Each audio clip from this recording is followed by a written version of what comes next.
On dirait que tu nous refais une glissade. Et Marc, tu nous fais la glissade. Ça gèle, hein? Aïe, hein.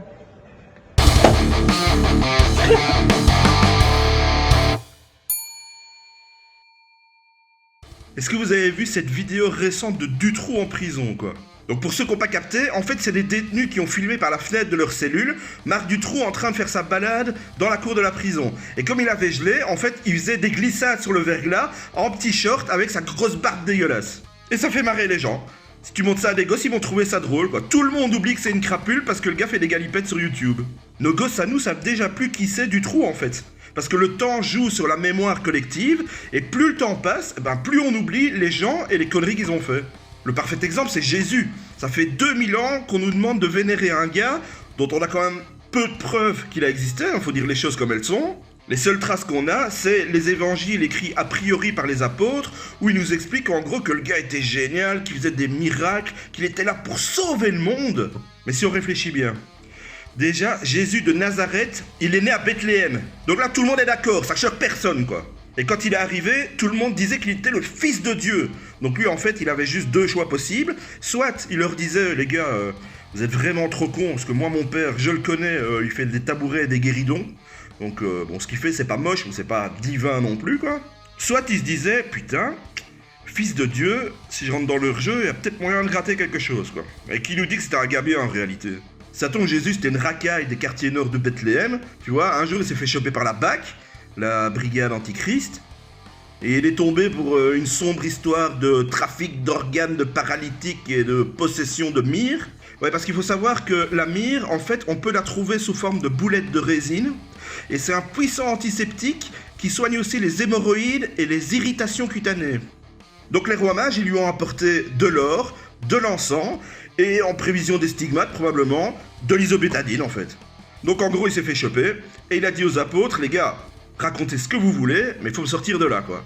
Et si vous y arrivez pas, je vous conseille de quand même raconter du bien de moi, parce que si vous le faites pas, je voudrais pas être à votre place quand il y aura le retour de bâton, hein. Et donc eux, ils ont raconté le plus grand bien de lui, tu vois. Et si ça tombe, Jésus, il était antisémite, quoi, tu vois. Peut-être pour ça que les juifs ne l'aiment pas. Pareil pour Bouddha, hein.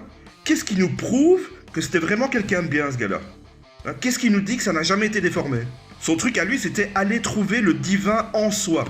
Donc c'est sûr que, vu la masse que c'était Bouddha, à mon avis, il y avait forcément quelqu'un d'autre à l'intérieur. Et puis, feriez confiance à un gros, vous? Moi, je me fais déjà pas confiance à moi en tant que gros. Tu vois? Alors un autre gros que je connais même pas? Non, pas déconner. Et ça, c'est pour les personnages qui ont existé il y a très longtemps. Mais plus proche de nous, c'est la même chose, hein. Hitler, par exemple. Et pourtant, ça date pas d'il y a très longtemps, hein. Je pense que parmi nous, il y en a peut-être qui ont encore un arrière-grand-père qui a fait ses maternelles avec lui, quoi.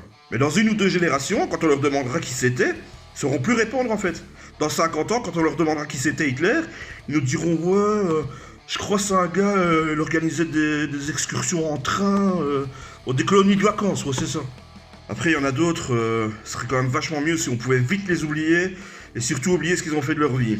Joule, par exemple, je pense pas que ce soit vraiment nécessaire que ces textes rentrent au patrimoine culturel de l'humanité et qu'ils soient étudiés à l'école. Sinon, on va tout droit vers une génération de débilos, hein.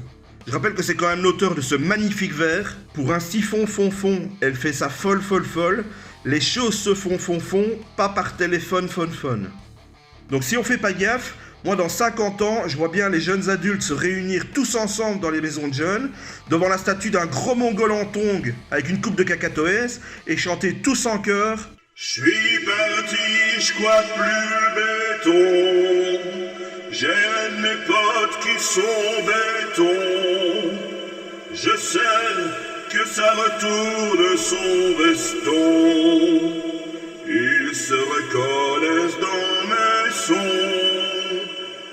On m'appelle l'OVNI. » Il nous reste juste à espérer qu'écouter ce genre de merde rend stérile est la seule solution qui nous reste pour sauver la planète. Allez, salut.